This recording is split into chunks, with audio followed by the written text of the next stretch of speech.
Welcome back to Anil tech Guru.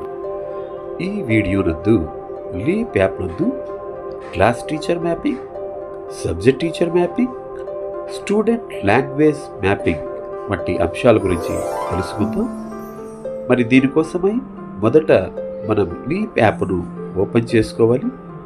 Departmental అనేటువంటిది click చేసి మన లాగిన్ క్రెడెన్షియల్స్ ఇచ్చి లాగిన్ అవుతాం. ఇక్కడ ఉన్నటువంటి టైల్స్లో స్టూడెంట్ అనేటువంటి టైల్ని క్లిక్ చేసుకోవాలి. సో స్టూడెంట్ అనేటువంటి యాప్ టైల్ క్లిక్ చేసుకున్న తర్వాత స్టూడెంట్ అటెండెన్స్ డేటాను సింక్రనైజ్ చేసుకోవాలి.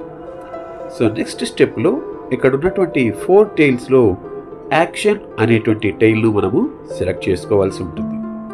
సో యాక్షన్ టైల్ను సెలెక్ట్ చేసుకోగానే మనకు టీచర్ అసెస్మెంట్, స్టూడెంట్ అసెస్మెంట్ అని వస్తే ఇక్కడ స్టూడెంట్ అసెస్మెంట్ అనేటువంటి టైల్ను సెలెక్ట్ చేసుకోవాలి. సో మొదటలో ఉన్నటువంటిది క్లాస్ టీచర్ మ్యాపింగ్. సో మనం ఏదైనా క్లాస్ టీచర్గా ఉన్నట్టయితే ఆ క్లాస్ టీచర్ను మ్యాప్ చేసుకోవడానికి ఇక్కడ క్లిక్ చేయాలి.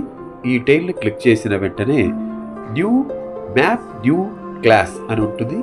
సో మనం ఏ క్లాస్కి అయితే క్లాస్ టీచర్గా ఉన్నామో ఆ క్లాస్ని ఇక్కడ సెలెక్ట్ చేసుకోవడానికి క్లిక్ చేసి మొదట మనము లాంగ్వేజ్ను సెలెక్ట్ చేసుకోవాలి. తర్వాత ఆ క్లాస్ ఏదైతే క్లాస్ సెలెక్షన్ ఉందో మనం ఏ క్లాస్కి అయితే క్లాస్ టీచర్గా వ్యవహరిస్తున్నామో ఆ క్లాస్ను సెలెక్ట్ చేసుకుంటాం. సో నేనైతే ఆల్రెడీగా 8th Aకి క్లాస్ టీచర్గా ఉన్నాను, సెలెక్ట్ చేసుకున్నాను. సో అదేవిధంగా సబ్జెక్ట్ మ్యాపింగ్ కూడా చేసుకోవాల్సి ఉంటుంది. సో ఇక్కడ సబ్జెక్ట్ మ్యాపింగ్ టైల్ క్లిక్ చేసి మనం ఏ క్లాసుకు సబ్జెక్ట్ టీచర్గా వెళ్తున్నామో ఆ సబ్జెక్టును సెలెక్ట్ చేసుకోవాల్సి ఉంటుంది అన్నమాట.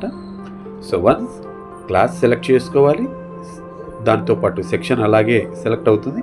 సో ఇక్కడ మనం డీల్ చేసేటువంటి సబ్జెక్ట్ను సెలెక్ట్ చేసుకొని జస్ట్ సబ్మిట్ అని క్లిక్ చేయగానే మనము సబ్జెక్ట్ టీచర్గా ఆ క్లాస్కు సెలెక్ట్ అయిపోవడం జరుగుతుంది. సో మనం ఈ విధంగా ఏ క్లాసులకైతే సబ్జెక్ట్ టీచర్గా వ్యవహరిస్తున్నామో వాటన్నిటి కూడా చేసుకోవాలి. So subject teacher tagged successfully అని మనకు రావడం జరుగుతుంది.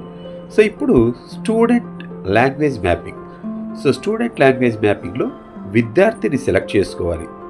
సో ఏ విద్యార్థికి అయితే లాంగ్వేజ్ మ్యాపింగ్ చేయాలో ఆ విద్యార్థిని క్లిక్ చేసినట్టయితే మనకి ఈ విధంగా డిస్ప్లే కావడం జరుగుతుంది.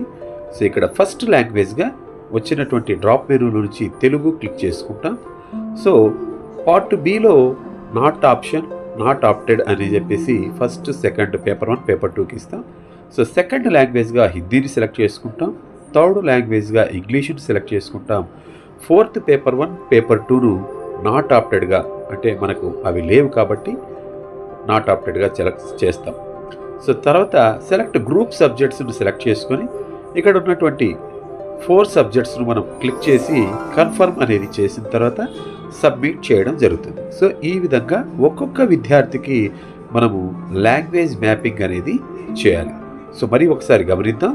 సో మొదట విద్యార్థి పేరు టచ్ చేస్తాం. First language Telugu, paper 1, paper 2 అనేటివి నాట్ ఆప్టెడ్, సెకండ్ లాంగ్వేజ్గా హిందీ, థర్డ్ లాంగ్వేజ్గా English, fourth paper 1, paper 2 not opted, అలాగే గ్రూప్ లాంగ్వేజెస్గా అన్ని సెలెక్ట్ చేసి confirmation, submit successfully. Thank you one and all. Bye Anil tech Guru.